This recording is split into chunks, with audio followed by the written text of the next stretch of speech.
जैसा कि आपको मालूम है, मेला दरबार सखी सरवर 1 मार्च को शुरू हो गया था, जबकि 16 मार्च को लगना था और 31 तक। अब जबकि हालात ऐसे बन रहे हैं कि मेला दरबार सखी सरवर रात से बंद होने का नोटिफिकेशन जारी किया गया है।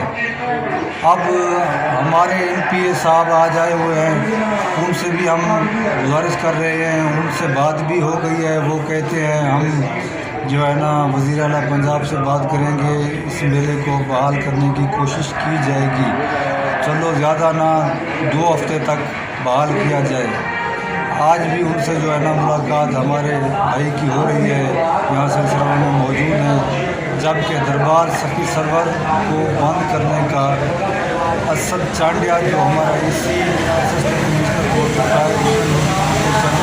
दे दिया है और रात से दरबार को बंद करने का ऐलान किया जा चुका है।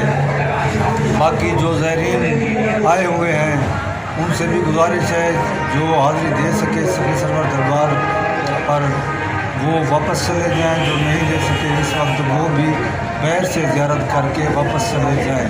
फ़िलहाल नोटिफिकेशन आ चुका है, दरबार बंद हो चुकी है। रात 8 बजे से दरबार को बंद किया जा चुका है और ये नोटिफिकेशन भी आपके सामने स्क्रीन पर मौजूद है। अब जबकि कोई नई अपडेट होगी 1-2 दिन तक, कल तक या परसों तक, हम आप ज़रूर देंगे, आपसे शेयर करेंगे। फ़िलहाल मेला दरबार सखी सरवर को बंद किया जा चुका है। इसलिए तमाम भाइयों दोस्तों से गुजारिश है कि आप दरबार सखी सरवर मेला पर तशरीफ़ नहीं ला सकते। कोरोना वायरस की वजह से मेला दरबार सखी सरवर को बंद किया जा चुका है। अगर कोई नई अपडेट होगी तो हम आपसे ज़रूर शेयर करेंगे। इसके लिए हमारे